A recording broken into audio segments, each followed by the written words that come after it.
طالبان کا افغانستان پر قبضہ مکمل، افغان حکومت کابل کے سرنڈر پر راضی ہو گئی۔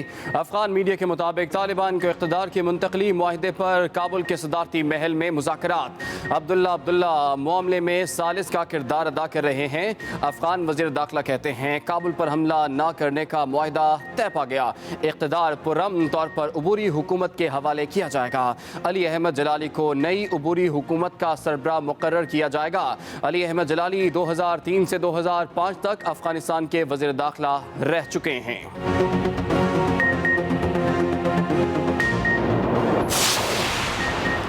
افغانستان کی تمام سرحدوں پر طالبان کا قبضہ، پاکستانی سرحد پر طورخم بارڈر کا کنٹرول بھی سنبھال لیا۔ طالبان نے اپنی طرف سے بارڈر بند کر دیا، دو طرفہ آمد و رفت اور تجارتی سرگرمیاں معطل۔ دوسری طرف چمن میں پاک افغان بارڈر کھلا ہے اور سرحدی سرگرمیاں معمول کے مطابق جاری ہیں۔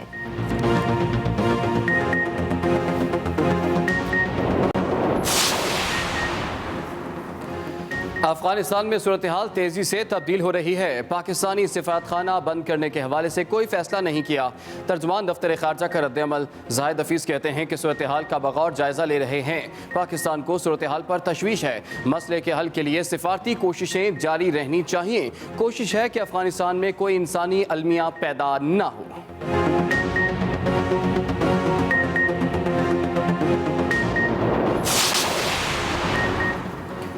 امریکہ نے افغانستان سے واپسی کا فیصلہ ہم سے پوچھ کر نہیں کیا۔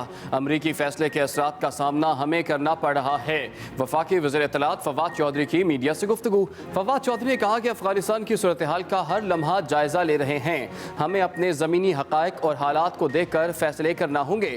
فرقہ وارانہ فسادات کے پیچھے بڑا ہاتھ بھارت کا ہے۔ 5th جنریشن وار ایک حقیقت ہے۔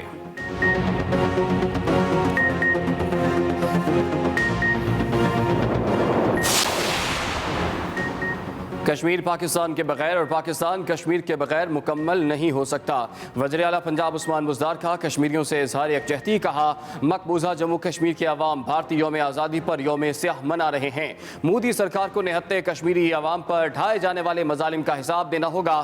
کشمیری عوام کے ساتھ کھڑے تھے، ہیں اور کھڑے رہیں گے۔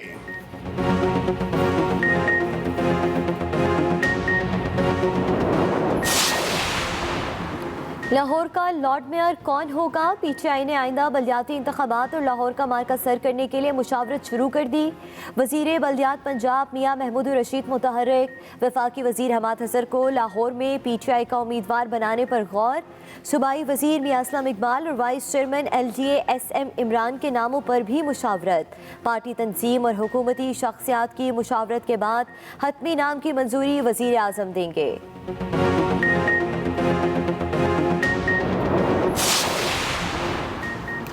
ہم اثاثے بنانے اور کاروبار چمکانے نہیں آئے، حکومت محروم اور خصوصی افراد کے لیے قانون سازی کرے گی۔ اسپیکر قومی اسمبلی اسد قیصر کا سویٹ ہوم میں تقریب سے خطاب، کہا اسٹریٹ چلڈرن ہمارے ضمیر پر بہت بڑا بوجھ ہیں، ان کے لیے ایسی پناہ گاہ بنائیں گے جہاں ان کو تعلیم ملے۔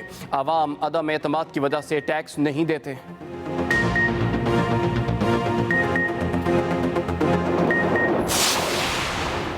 دیلور میں دہشت گردی میدان داروں میں ایلیٹ فورس کی گاڑی کے قریب دھماکہ، 4 اہلکار شدید زخمی۔ پولیس ذرائع کے مطابق اہلکاروں کو سرچ آپریشن کے دوران نشانہ بنایا گیا۔ دھماکے سے پولیس موبائل تباہ ہو گئی۔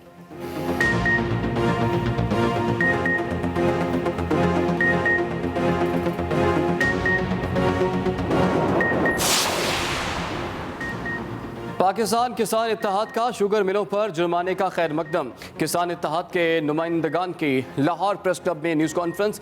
کسان اتحاد کے صدر خالد کھوکھر نے مسابقتی کمیشن کے فیصلے کو خوش شائن قرار دیتے ہوئے کہا شوگر مل مالکان نے کاشتکاروں کو ادائیگیاں نہیں کی، کسی کو کسانوں کا استحصال نہیں کرنے دیں گے۔ شوگر ملوں سے جرمانہ وصول کر کے کسانوں کو دیا جائے۔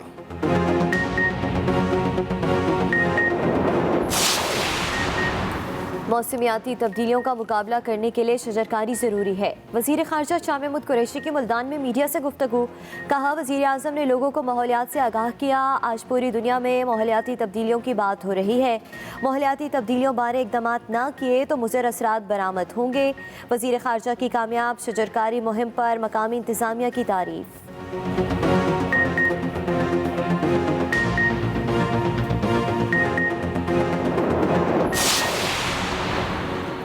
لاہور کے مختلف علاقوں میں موسلادھار بارش، تیز ہوا حبس اڑا کر لے گئی۔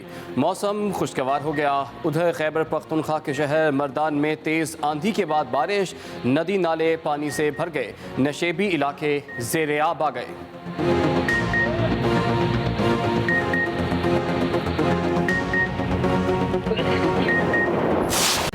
کرونا کی چوتھی لہر کے وار جاری، مہلک وبا نے ایک دن میں مزید 67 جانیں لے لیں۔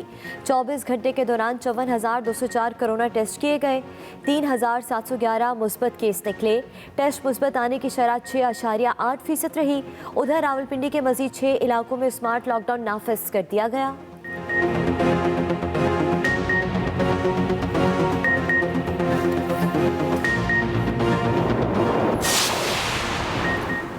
اور ملتان شہر اور قریبی علاقوں میں موبائل فون سروس اچانک معطل، بغیر اطلاع موبائل فون سروس کی معطلی سے شہریوں کو شدید مشکلات کا سامنا۔ پولیس ذرائع کے مطابق موبائل فون سروس سیکیورٹی خدشات پر بند کی گئی۔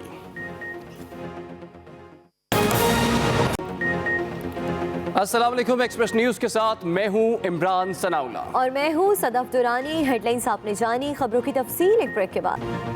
آغاز بڑی خبر سے، طالبان کا افغانستان پر مکمل قبضہ۔ کابل میں داخل ہو گئے، دارالحکومت میں سرکاری عمارتیں خالی کرا لی گئیں اور حکومت اقتدار چھوڑنے کو تیار ہے۔ طالبان کا ہر کسی کے لیے عام معافی کا اعلان بھی سامنے آیا ہے۔ اہم اور بڑی خبر آپ تک پہنچا رہے ہیں۔ تمام فوجی اور سول اہلکار محفوظ رہیں گے، طالبان کی جانب سے یہ بیان جاری ہوا ہے۔ تمام فوجی اور سول اہلکار محفوظ رہیں گے، طالبان کا یہ بیان سامنے آیا ہے۔ اہم اور بڑی ڈیولپمنٹ اس خطے میں ہو رہی ہے۔ طالبان کا افغانستان پر اب مکمل قبضہ، کابل میں داخل، دارالحکومت میں سرکاری عمارتیں خالی کرا لی گئیں، حکومت اقتدار چھوڑنے کو تیار، طالبان کا ہر کسی کے لیے عام معافی کا بھی اعلان۔ اہم خبر آپ سے شیئر کر رہے ہیں۔ طالبان کو اقتدار کی منتقلی کے معاہدے پر کابل کے صدارتی محل میں اس وقت مذاکرات جاری ہیں۔ عبداللہ اس معاملے میں ثالث کا کردار ادا کر رہے ہیں۔ اہم اور بڑی خبر، اور افغان وزیر داخلہ نے کنفرم کیا ہے کہ کابل پر حملہ نہ کرنے کا معاہدہ طے پا گیا۔ کابل میں اقتدار پرامن طور پر عبوری حکومت کے حوالے کیا جائے گا۔ اس وقت مذاکرات چل رہے ہیں افغان صدارتی محل میں۔ علی احمد جلالی کو نئی عبوری حکومت کا سربراہ مقرر کیا جائے گا۔ طالبان کو اقتدار کی منتقلی کے معاہدے پر کابل کے صدارتی محل میں مذاکرات ہو رہے ہیں۔ عبداللہ معاملے میں ثالث کا کردار ادا کر رہے ہیں۔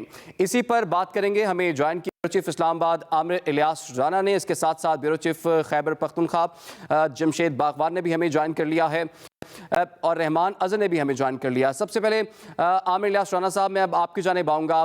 آپ کو کیا لگتا ہے اتنی تیزی سے طالبان کی پیش قدمی، خطے پر اس کے کیا اثرات ہوں گے، خاص طور پر پاکستان کے لیے کیا تشویش کی بات ہے اس میں؟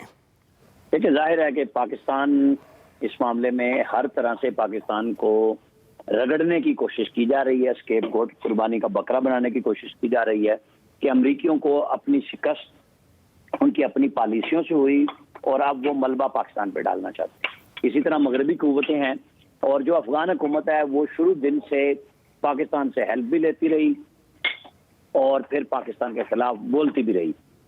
اب جب وہ طالبان کے سامنے نہیں ٹھہر سکے، اور ظاہر ہے طالبان کے ساتھ مذاکرات امریکہ کی خواہش پہ ہوئے تھے صدر ٹرمپ کے دور میں، اور وہ ان کی پہلی شکست کا تاثر تھا کہ وہ طالبان سے بات کر رہے تھے، اور طالبان نے جو پہلے دن رویہ اپنایا تھا کہ وہ افغان حکومت کے ساتھ کسی قسم کے مذاکرات نہیں کریں گے اور اس کو فریق نہیں مانیں گے، ان دی اینڈ وہ وہاں پہنچے ہیں کہ انہوں نے کابل کا محاصرہ کر لیا ہے، اور اب اپنی جان چھڑانے کے لیے انہیں بات چیت کرنی پڑ رہی ہے۔ کیونکہ اگر وہ کوئی راستہ دینا ہوتا انہوں نے کسی بھی قسم کا، تو وہ ضرور پہلے ملتا جب طالبان نے نیگوسیشنز میں کسی قسم کی رعایت دینے سے انکار کر دیا تھا، اور پھر امریکہ جو پلان کر چکا تھا، ان کی امریکن اسٹیبلشمنٹ جو پلان کر چکی تھی، وہ جو بائیڈن کے دور میں بھی وہی فیصلہ رہا، کچھ عرصہ تعطل رہا تھا مذاکرات میں، اور پھر یہ سب جس کو کہتے ہیں دم دبا کر بھاگنا، یہ اس طرح ہی نکلے ہیں کہ بگرام ایئرپورٹ پہ بھی رات کے اندھیرے سے نکلے اور باہر جا کے ٹویٹ کیے۔